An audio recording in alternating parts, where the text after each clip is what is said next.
तो इसी तरह से दोस्तों जो बिग मर्चेंट्स थे, जो पीसेंट्री थी इंडिया की, उनको तो अंग्रेजों से प्रॉफिट मिलता था, तो वो कहां पे अंग्रेज के खिलाफ लड़ेंगे दोस्तों, वो भी तो अंग्रेज का साथ देंगे। इसी तरह से बिग जमींदार जिन्हें तालुकदार ऑफ अवध आप कहते थे दोस्तों, मैंने आपको पढ़ाया था 21,000 तालुकदार ऑफ अवध की जो एस्टेट्स थी उसको कन्फिस्केट किया गया था, उसको जब्त किया गया था अंग्रेजों ने। लेकिन अंग्रेज उनको बोलेगा, अरे तालुकदार भाई अब रिवोल्ट क्यों लड़ना, चुपचाप बैठो, हम आपको अपनी जमीन वापस कर देंगे दोस्तों। तो वो अंग्रेज उनको रीएश्योर करेंगे उनके एस्टेट्स, और वो क्या समझेंगे, वो समझेंगे अरे भाई हमें तो रिवोल्ट क्यों लड़ना है, अब जबकि हमको अपनी प्रॉपर्टी वापस मिल रही है, हमारे स्टेट्स वापस मिल रहे हैं, हम क्यों रिवोल्ट लड़ेंगे, और वो चुपचाप बैठेंगे। ठीक है ना दोस्तों। ओके, अब रही इंडियन लीडर्स की बात, इंडियन रूलर्स की बात। दोस्तों स्टैटिस्टिकल डेटा बता रहा है कि सिर्फ 1% इंडियन रूलर ने रिवोल्ट ज्वाइन किया, तो बचे कितने, 99%। आप ही मुझे बताओ, क्या 99% यहां पे जीतेंगे कि 1%? ऑब्वियसली 99%, क्योंकि 99% अंग्रेज का साथ देगा दोस्तों। चलो देखते हैं गद्दार कौन था, कौन वो गद्दार था, ये देखते हैं। शिंडेज थे गद्दार, होलकर थे, निजाम था, नवाबा भोपाल था, और हमारे महाराजा ऑफ कश्मीर थे। ये मुझे बताना कि कौन थे महाराजा ऑफ कश्मीर, क्या गुलाब सिंह ही थे उस टाइम पे जिसने अंग्रेज का साथ दिया था? और दोस्तों राणाज ऑफ नेपाल, ठीक है ना। ये सारी स्टेट्स, ये सारे रूलर्स इंडिया के, ये अंग्रेज का उस टाइम पे दोस्त था और उसने अंग्रेज का साथ दिया। दोस्तों यहां पे और भी स्टेट्स थी जो अंग्रेजों के लॉयल रही उस टाइम पे, जो अंग्रेजों का साथ दे रही थी। रामपुर गद्दार स्टेट, पटियाला गद्दार स्टेट, जिंद पटियाला गद्दार स्टेट, और बड़ौदा गद्दार स्टेट थी। ये सारी स्टेट्स उन्होंने अंग्रेजों का साथ उस टाइम पे दे दिया दोस्तों। इसीलिए कैनिंग लॉर्ड कैनिंग जो गवर्नर जनरल उस टाइम पे था जब रिवोल्ट लड़ा गया। दोस्तों एक और क्वेश्चन आपकी प्रीलिम्स के लिए, तो वो अपने रिमार्क में क्या लिखते हैं, वो लिखते हैं कि अगर शिंडेज ने म्यूटिनी ज्वाइन किया होता, यानी मान के चलिए अगर शिंडेज ने आज म्यूटिनी ज्वाइन किया होता तो कल मुझे सामान वामान पैक करके घर जाना पड़ता। यानी शिंडेज इतने पावरफुल थे, अगर वो रिवोल्ट में खड़े होते ना तो अंग्रेजों की खटिया खड़ा कर देते, तो अंग्रेजों को पैक करके घर जाना होता, यही लिखते थे लॉर्ड कैनिंग। लेकिन शिंडेज ने क्या किया, शिंडेज ने अंग्रेज का ही साथ दिया, शिंडेज अंग्रेज का ही यहां पे चट्टा बाटा बन गया। ठीक है ना दोस्तों। ओके, और इसी कैनिंग ने इंडियन रूलर्स के बारे में बताया, यानी जो 99% रूलर्स थे जिन्होंने अंग्रेज का साथ दिया, इनके बारे में क्या लिखा, इनके बारे में लिखा है they acted as a breakwaters to the storm which would have otherwise swept us in a great wave। यानी 99% जो गद्दार इंडियन रूलर्स थे उन्होंने हमारा साथ दिया, अगर वो हमारा साथ नहीं देते तो वो एक लहर की तरह, समंदरी लहर की तरह हमें एक ही झटके में यहां पे दफा कर देते।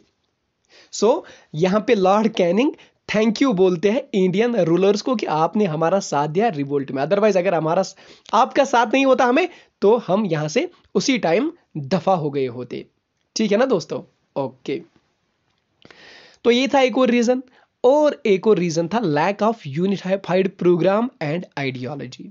यानी हर कोई अपनी गर्ज के लिए रिवोल्ट लड़ता था। देखो दोस्तों, पीजेंट अपने जिस पे रेवेन्यू ज्यादा लगाया था वो काज था, वो लड़ रहा था, इसलिए जमींदार इसलिए लड़ रहा था क्योंकि उसकी जमीन छीन ली गई थी। ठीक है ना दोस्तों। इंडियन रूलर इसलिए लड़ रहा था क्योंकि इसकी एस्टेट छीन ली गई थी। झांसी की रानी इसलिए लड़ रही थी क्योंकि उसके बेटे को गद्दी पे बैठना था और अंग्रेजों ने डॉक्ट्रिन ऑफ लैप्स लगा के उसको एनेक्स किया था। सो हर किसी का अलग अलग मोटिव था। और मुझे आप बताओ, जब यहां पे कोई यूनिफाइड काज ही नहीं था, कोई आइडियोलॉजी नहीं थी एक की, तो यहां पे रिवोल्ट को क्रैश करना इजी होगा।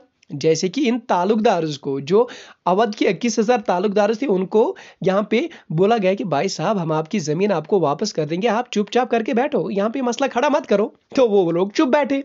सो इजी था उनको यहां पे सप्रेस करना जब काजेज अलग अलग होते हैं दोस्तों, है ना। ओके, इसी तरह से lack of forward looking plan.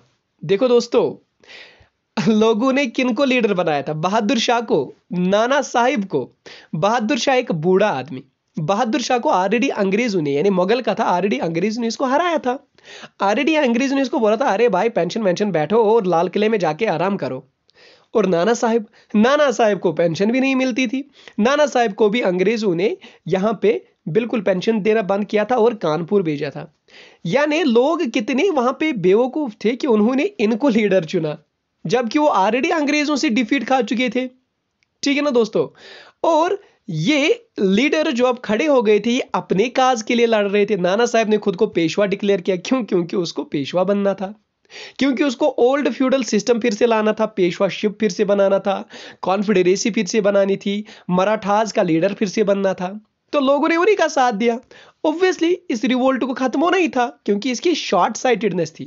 लोग सोचते थे कि फिर से वही होना चाहिए जो पिछले बार हो रहा था। मुगल चाहता था कि मुगल राज आना चाहिए, मराठा चाहता था कि मराठा राज आना चाहिए। यानी नेशनलिस्ट फीलिंग ही नहीं थी किसी को। कोई ये नहीं सोचता था कि इंडिया बनना चाहे, हिंदुस्तान बनना चाहे और एक ही मुल्क बनना चाहे, एक ही हुकूमत बननी चाहिए, हमारी खुद की हुकूमत बननी चाहिए। ऐसा तो बिल्कुल नहीं था। इसीलिए रिवोल्ट का अंत होना जरूरी था दोस्तों। अब बात करेंगे एक और काज की, दैट इज पुअर लीडरशिप दोस्तों।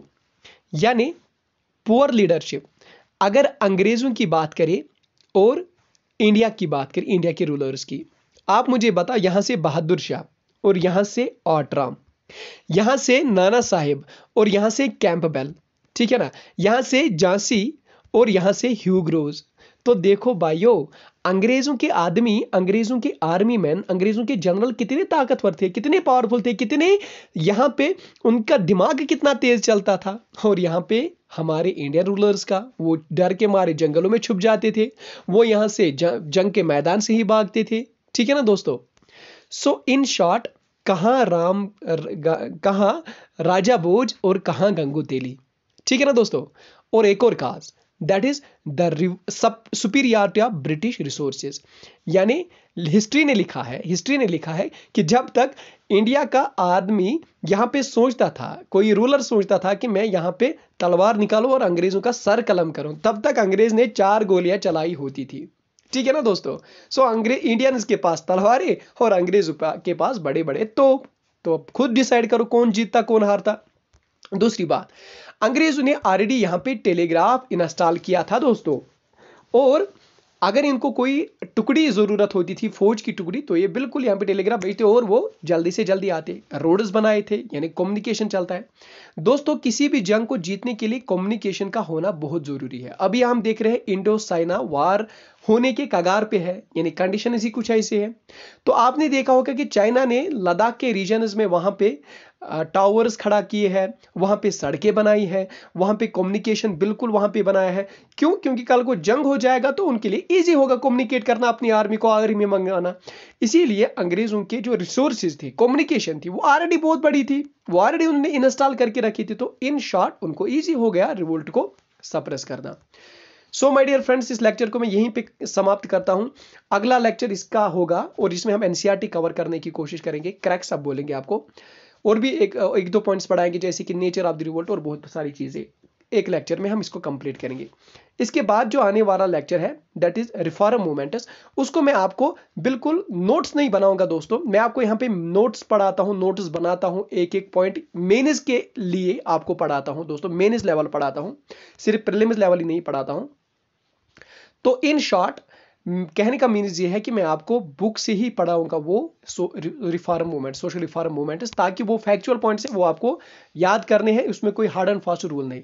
इसके बाद वाले जो लेक्चर्स आएंगे, जैसे द स्ट्रगल बिगिनर्स, तो वहां पे मैं आपको पढ़ाऊंगा कैसे गांधी जी का दौर आया, कैसे मॉडरेट्स आए, एक्सट्रीमिस्ट्स आए, प्रेस को बैन किया गया, न्यूज को बैन किया गया, अपने अखबार खुद उन्होंने चलाए। तो वो मैं वहां पे आपको बताऊंगा दोस्तों।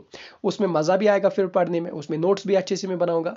लेकिन फिलहाल जो नेक्स्ट लेक्चर आने वाला है, नेक्स्ट चैप्टर जो आने वाला है, उसको मैं आपको बुक से ही पढ़ाऊंगा। ये मत बोलना कि उमर सर ने यहाँ पे अब यहाँ पे थोड़ा सा उमर सर नॉन केयरिंग बन गए। लेकिन दोस्तों ऐसा बिल्कुल भी नहीं है, क्योंकि सिलेबस बहुत ज्यादा है और आप लोगों को बहुत जल्दी सिलेबस कंप्लीट करके रिवाइज भी करना है। ठीक है ना।